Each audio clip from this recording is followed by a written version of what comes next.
Hello everyone, कैसे हैं आप लोग। आई होप कि आप सभी बहुत ही अच्छे होंगे और अच्छे से पढ़ाई भी कर रहे होंगे। तो आज की इस वीडियो में हम लोग इतिहास के कुछ महत्वपूर्ण सवालों को देखेंगे जो कि काफ़ी महत्वपूर्ण होगी आपकी आने वाली बोर्ड परीक्षा के लिए।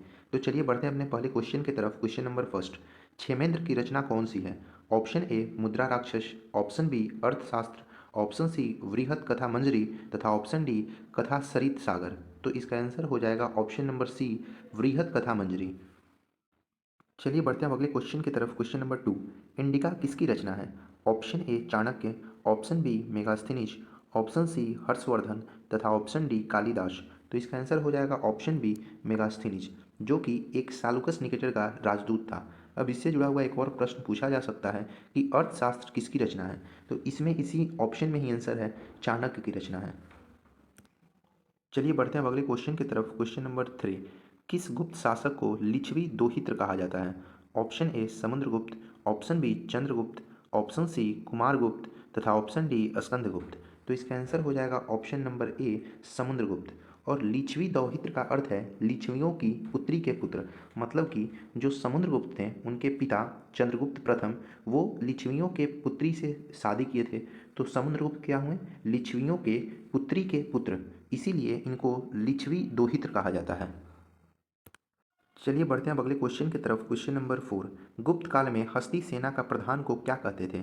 ऑप्शन ए महासंधि विगृहित, ऑप्शन बी महाश्रुपति, ऑप्शन सी महापिलुपति तथा ऑप्शन डी महाबलाधिकृत। तो इसका आंसर हो जाएगा option number C, महापिलुपति।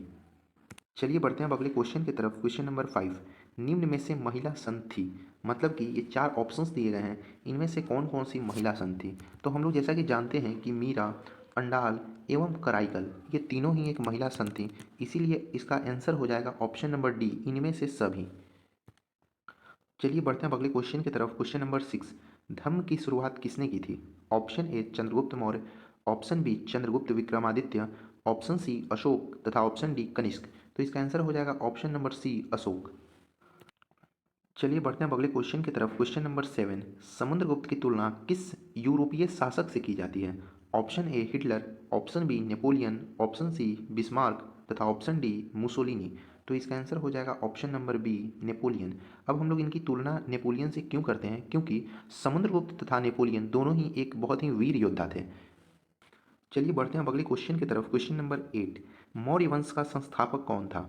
Option A Chandragupta, option B Bindusara, option C Ashoka तथा ऑप्शन डी कुणाल। तो इसका सही उत्तर हो जाएगा ऑप्शन नंबर ए चंद्रगुप्त। चलिए बढ़ते हैं अब अगले क्वेश्चन की तरफ। क्वेश्चन नंबर नाइन, चंद्रगुप्त की मृत्यु कहाँ हुई थी। Option A Pataliputra, option B Takshashila, option C Shravanabelagola तथा ऑप्शन डी उज्जैनी। तो इसका आंसर हो जाएगा ऑप्शन नंबर सी श्रवणबेलगोला। आगे बढ़ते हैं अब अगले क्वेश्चन की तरफ। Question number ten, Chandragupta Maurya किस धर्म को मानने वाला था। Option A Bauddh, option B Jain, option C Shaiva धर्म तथा ऑप्शन डी वैष्णव धर्म। तो इसका सही आंसर हो जाएगा ऑप्शन नंबर बी जैन धर्म। तो चलिए बढ़ते हैं अब अगले क्वेश्चन की तरफ। क्वेश्चन नंबर 11, मौर्य वंश का अंतिम राजा कौन था। Option A Ashoka, option B Kunal, option C Samprati तथा ऑप्शन डी वृहद्रथ। तो इसका सही आंसर हो जाएगा ऑप्शन नंबर डी वृहद्रथ। ये बढ़ते हैं अब अगले क्वेश्चन की तरफ। क्वेश्चन नंबर 12, मौर्यकालीन टकसाल का प्रधान कौन था। तो टकसाल का अर्थ होता है जहाँ पे सिक्कों का निर्माण होता है। तो इसका ऑप्शन ए कोषाध्यक्ष, ऑप्शन बी मुद्राध्यक्ष, ऑप्शन सी पण्याध्यक्ष तथा ऑप्शन डी लवण्याध्यक्ष। तो इसका सही आंसर हो जाएगा ऑप्शन नंबर सी पण्याध्यक्ष। मतलब कि मौर्यकालीन टकसाल का प्रधान पण्याध्यक्ष होता था। चलिए बढ़ते हैं अब अगले क्वेश्चन की तरफ। क्वेश्चन नंबर 13, मौर्य वंश की राजधानी कहाँ थी। Option A Vidisha, option B Delhi, option C Pataliputra तथा ऑप्शन डी राजगीर। तो इसका सही आंसर हो जाएगा ऑप्शन नंबर सी पाटलिपुत्र। चलिए बढ़ते हैं अब अगले क्वेश्चन की तरफ। क्वेश्चन नंबर 14, मौर्यकालीन कलिंग राज्य कहाँ स्थित था। Option A Bihar, option B Bengal, option C Orissa तथा ऑप्शन डी मध्य प्रदेश। तो इसका सही उत्तर हो जाएगा ऑप्शन नंबर सी उड़ीसा की तरफ। क्वेश्चन नंबर 15, मौर्य प्रशासन में समाहर्ता कौन था। ऑप्शन ए केंद्रीय मंत्री, ऑप्शन बी राजकीय कर संग्रह अधिकारी, ऑप्शन सी मुख्य न्यायाधीश तथा ऑप्शन डी अंतःपुर का रक्षक। तो इसका सही आंसर हो जाएगा ऑप्शन नंबर बी राजकीय कर संग्रह अधिकारी। पढ़ते हैं अब अगले क्वेश्चन की तरफ। क्वेश्चन नंबर 16, मौर्य काल में ब्राह्मदेय क्या था। ऑप्शन ए पशुदान, ऑप्शन बी धन दान, ऑप्शन सी भूमि दान तथा ऑप्शन डी कृषि दान। तो इसका सही आंसर हो जाएगा ऑप्शन नंबर सी, भूमिदान। मतलब कि मौर्य काल में जो ये ब्रह्मदेह था, इसका मतलब होता है भूमिदान करना। चलिए बढ़ते हैं अगले क्वेश्चन की तरफ। क्वेश्चन नंबर 17, अशोक का व्यक्तिगत धर्म क्या था? ऑप्शन ए बौद्ध धर्म, ऑप्शन बी जैन धर्म, ऑप्शन सी शैव धर्म तथा ऑप्शन डी वैष्णव धर्म। तो इसका सही आंसर हो जाएगा ऑप्शन नंबर ए, बौद्ध धर्म। चलिए बढ़ते हैं अगले क्वेश्चन की तरफ। क्वेश्चन नंबर 18, अशोक ने महेंद्र और संघमित्रा को धर्म प्रचार के लिए किस देश में भेजा? Option A Japan, option B मिस्र, ऑप्शन सी वर्मा तथा ऑप्शन डी सिंहल द्वीप। तो इसका सही आंसर हो जाएगा ऑप्शन नंबर डी, सिंहल द्वीप। चलिए बढ़ते हैं अगले क्वेश्चन की तरफ। क्वेश्चन नंबर 19, अशोक किस वंश का शासक था? ऑप्शन ए नंद वंश, ऑप्शन बी मौर्य वंश, ऑप्शन सी गुप्त वंश तथा ऑप्शन डी चोल वंश। तो इसका सही आंसर हो जाएगा ऑप्शन नंबर बी, मौर्य वंश, जो कि इस मौर्य वंश का सबसे महान सम्राट अशोक ही था। चलिए बढ़ते हैं अगले क्वेश्चन की तरफ। क्वेश्चन नंबर 20, अशोक कौन से बौद्ध भिक्षु के प्रभाव में आकर बौद्ध धर्म का समर्थक बन गया? मतलब कि बौद्ध धर्म को अपना लिया। Option A Upagupta, option B Upali, option C Radhagupta तथा ऑप्शन डी नागसेन। तो इसका सही आंसर हो जाएगा ऑप्शन नंबर ए, उपगुप्त। चलिए बढ़ते हैं अब अगले क्वेश्चन की तरफ। क्वेश्चन नंबर 21, राजगृह की नर वधु का नाम था? Option A Madhavi, option B Ambapali, option C Tishya Rakshita तथा ऑप्शन डी शालवती। तो इसका सही आंसर हो जाएगा ऑप्शन नंबर डी, शालवती। बढ़ते हैं अब अगले क्वेश्चन की तरफ। क्वेश्चन नंबर 22, किसने लिखा वास्तविक सुकर्म वह है जिससे प्रजा सुखी तथा प्रसन्न है? Option A Megasthenes, option B Chandragupta, option C Bindusara तथा ऑप्शन डी कौटिल्य। तो इसका सही आंसर हो जाएगा ऑप्शन नंबर डी, कौटिल्य। ये बढ़ते हैं अब अगले क्वेश्चन की तरफ। क्वेश्चन नंबर 23, चंद्रगुप्त मौर्य के काल में कलिंग की राजधानी थी? Option A Takshashila, option B Ujjaini, option C Toshali तथा ऑप्शन डी पाटलिपुत्र। तो इसका सही आंसर हो जाएगा ऑप्शन नंबर सी, तोशाली। चलिए बढ़ते हैं अब अगले क्वेश्चन की तरफ। क्वेश्चन नंबर 24, आर्यभट्ट कहाँ का वासी था?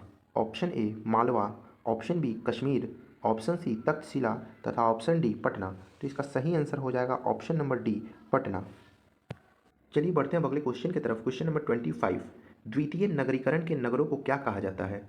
ऑप्शन ए ताम्रयुगीन नगर, ऑप्शन बी कांस्ययुगीन नगर, ऑप्शन सी लौहयुगीन नगर तथा ऑप्शन डी इनमें से कोई नहीं। तो इसका सही आंसर हो जाएगा ऑप्शन सी, लौहयुगीन नगर।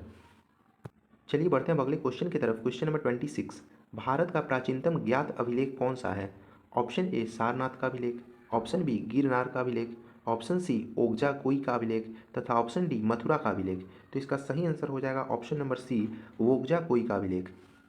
बढ़ते हैं अब अगले क्वेश्चन की तरफ। क्वेश्चन नंबर 27, मेगास्थनीज किस यूनानी शासक के राजदूत के रूप में पाटलिपुत्र आया था? Option A Sikandar, option B Philip, option C Seleucus तथा ऑप्शन डी डिमेट्रियस। तो इसका सही आंसर हो जाएगा ऑप्शन नंबर सी, सेल्यूकस।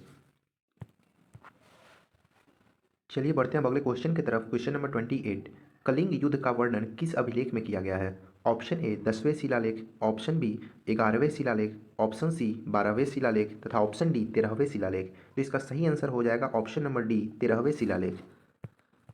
चलिए बढ़ते हैं अब अगले क्वेश्चन की तरफ। क्वेश्चन नंबर 29, चीनी यात्री फहान किस शासक के काल में भारत आया? Option A Chandragupta Maurya, option B Vikramaditya, option C Ashoka तथा ऑप्शन डी कनिष्क। तो इसका सही आंसर हो जाएगा ऑप्शन नंबर बी, विक्रमादित्य। चलिए बढ़ते हैं अब अगले क्वेश्चन की तरफ। क्वेश्चन नंबर 30, मेगास्थनीज किस भारतीय शासक के दरबार में आया था? Option A Ashoka, option B Bindusara, option C Chandragupta Maurya तथा ऑप्शन डी स्कंदगुप्त। तो इसका सही आंसर हो जाएगा option number C, Chandragupta Maurya. और मेगास्थनीज किसका राजदूत था, ये क्वेश्चन भी पूछा जा सकता है। तो मेगास्थनीज सेल्यूकस निकेटर का एक राजदूत था।